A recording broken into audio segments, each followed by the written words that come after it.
Nige and Dave of Onslaught, welcome to 69 Faces of Rock. How are you guys doing today? I'm good, thanks, Mark. Yeah, nice to see you again. Yeah, Nige and Dave, I've been hearing about this award you guys are about to receive. Can you tell me more about it? It comes a bit of a surprise, to be honest. Just came completely out of the blue, and especially this being our 40th anniversary year, it's like absolutely incredible, really, and a huge honor for this band to get such an award like that and be among so many prestigious names. Mm-hmm. Can you describe exactly what is the award? Well, the criteria is quite high, you know. I think you have to sell tens of millions and stream tens of millions of albums, so that's a good start for us. And obviously make a big contribution over the history of the band and what have you. We're having a meeting after these interviews to speak to Pat from the Hall of Fame, so he's going to explain it a bit more in depth. But as I said, it came so out of the blue, came through our management from them guys, and it was like, wow, this. I thought he was winding us up at first, but obviously not, and it's just incredible. How important is an award like that for you?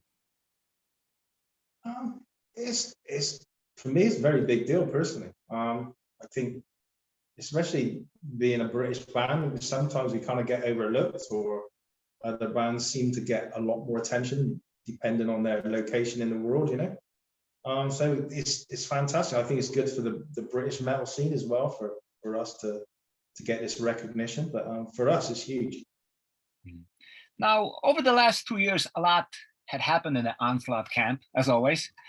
Your longtime vocalist, Cy Killer, left the band again. What happened? I think Cy just got tired of touring, Mark, to be honest. He wasn't enjoying the airports and all the heavy traveling schedules that we had. He just lost kind of interest. He got a new job outside the band, which he really enjoyed doing. And I think that was what sold it. He was enjoying his work more than he was enjoying touring with Onslaught at the time. Yeah. So how did you find Dave? I'm best mates with James, the drummer, and my sort of introduction to the band was Jeff was on holiday 2019, was it? And they had a festival in Poland, wasn't it? And needed a fill-in on bass, so I filled in for Jeff on the bass at this festival. Got to know the guys a bit better. I mean, I've known of them and crossed paths with them for 15, 20 years, but then really got to know them on a more personal level. So that it sort of evolved from there, didn't it? And then just before the pandemic hit, it was literally just about to start. We played House of Metal in Sweden, which was I sort of stood in for Cy because Cy couldn't make the show on that one. So I learnt the vocals for that.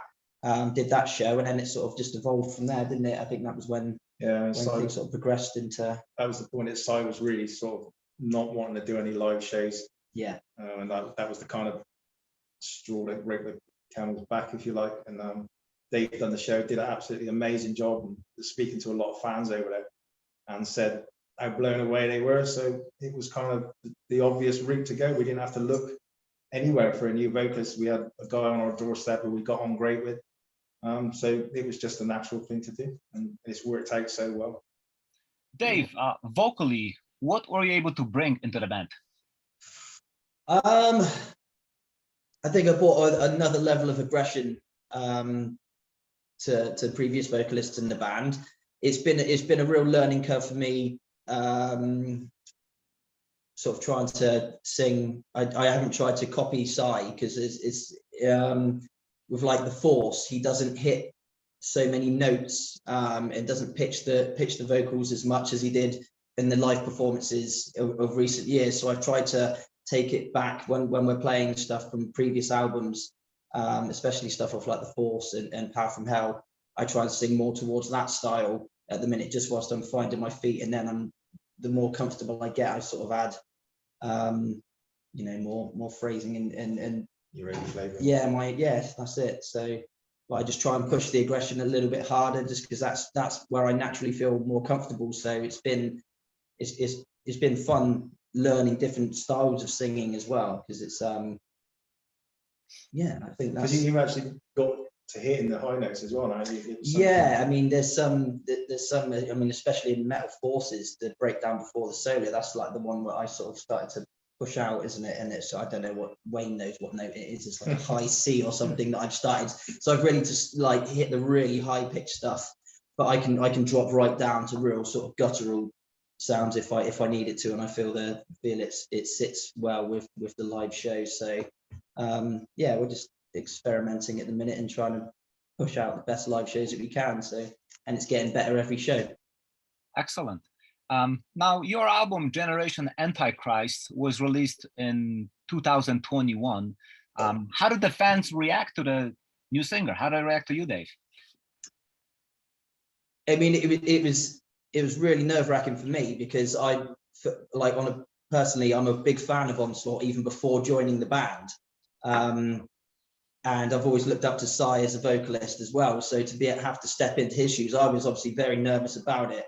But when we went into the studio to record the album, and I had Nige by my side, and we had Pete Hinton, who produced the first few Saxon albums, just sort of squeezing the best out of me in the studio. So they made me feel comfortable in the studio.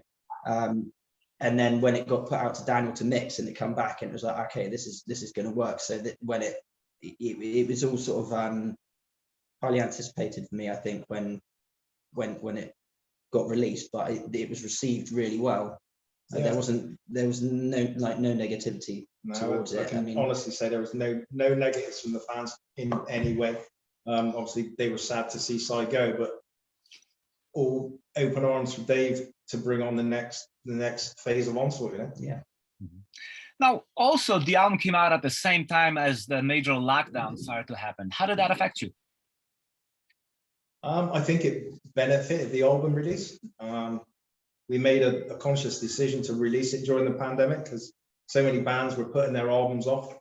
And we knew there was going to be a big backlog once the lockdowns were lifted, and all the bands are going to be trying to release their albums at the same time.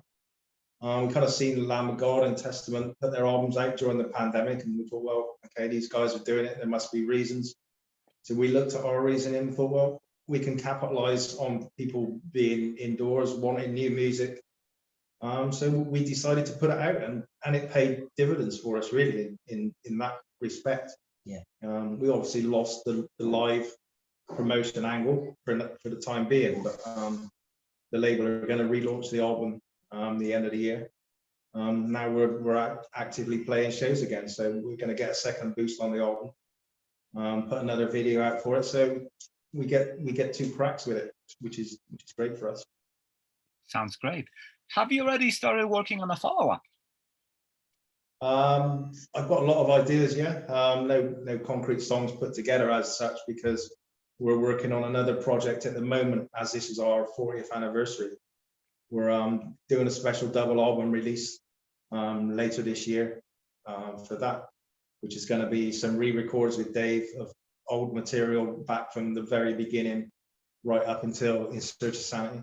And we're going to be doing, I think, around 12, 13 cover versions of bands who majorly influenced us at the beginning of the formation of Onslaught. You know, the reasons why we wanted to form a band, and the songs that we used to play at rehearsals, you know, just jamming around. So we're going to record all those as well, try and get some special guests if we can. So it's going to be quite interesting. Now that you have Dave in the band for a while and you working on the new songs, which direction is that taking with him really being involved now, because he's been in the band a little bit longer than before? So where's it going? I think we're going to go the next step from Generation Antichrist, as expected. We're no intention of releasing Generation Antichrist 2, that's for sure. It's gonna, I think probably we go a little more aggressive again, maybe, with with some even bigger nods to our roots, which we did on Generation Antichrist. But I think we're going to take that to the next level again. So maybe progression by regression. But yeah, we've got a direction that we're going to go. We were only discussing it the other day of the direction. Still going to have a punky feel to it in places, you know. So it's going to sound different for sure. Especially different vocally as well. I've got Yeah. more to experiment with vocally now. I've sort of settled into the band, so hopefully there'll be a few. So yeah, it'll be another completely independent album. So as I said, it won't be Generation Antichrist 2 or 6 2 or this. It'll be completely standalone on its own merits, you know. It took you a long time to make it to America when it comes to touring, but the 2 tours you did do, what memories do you have of those? No sleep most of the time. The last one we did was like 42 shows in 42 days, and that was Canada as well, in driving through 8 hours of snow at night, and it was absolutely insane. I don't know, that was probably the most grueling tour we've ever did in our history, you know. And that was a difficult tour. It was extremely difficult on all levels. But I think all the pain went away at the end because we played the Whiskey in LA and it was sold out, and it was an absolutely phenomenal show.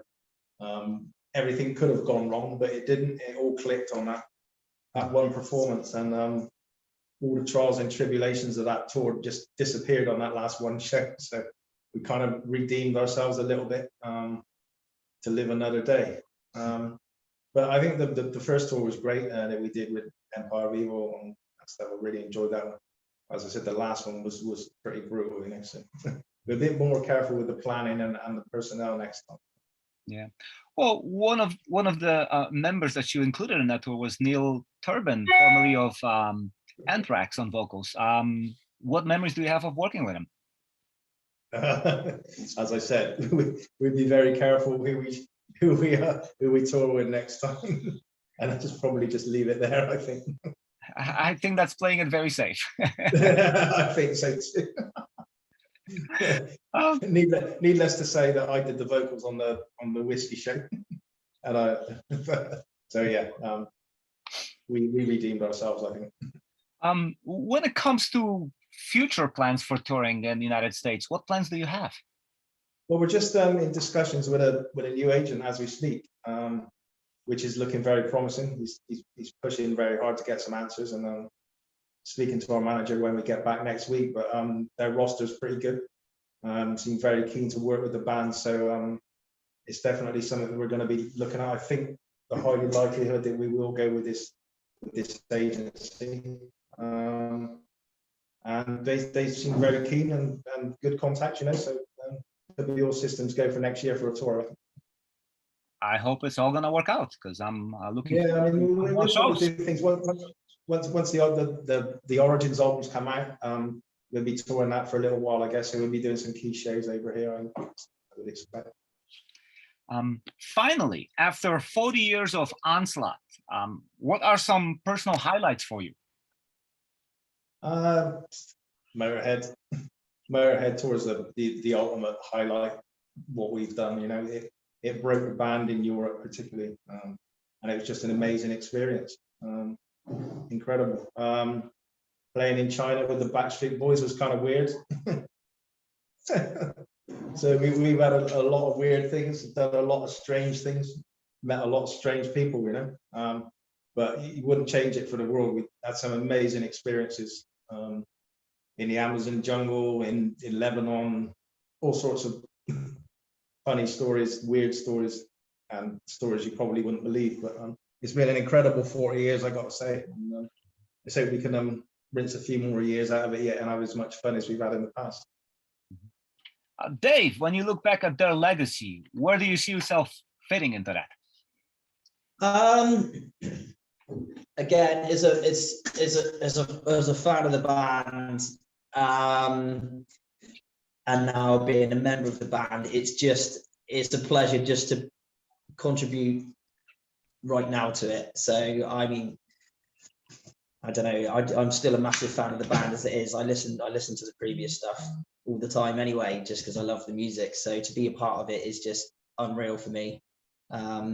So I just want to give everything I can into every performance, every record, and just give it 100% because they bloody deserve it. And I think he's got off to a pretty good start with Generation Antichrist. Yeah. The next album should really cement that truly then. So I think the more it goes on, it's just going to be considered, I think, the best vocalist we've had. And the side was amazing.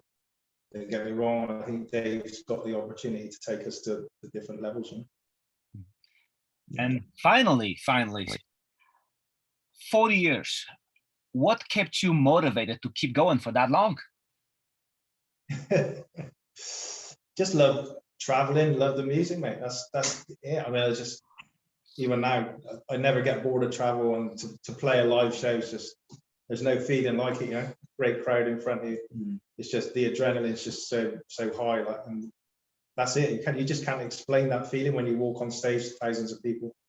It's just out of this world, you know? So to travel the world, meet amazing people, go to amazing places, and then play an amazing show is just the best you can get for me. Thank you for speaking to me, and good luck.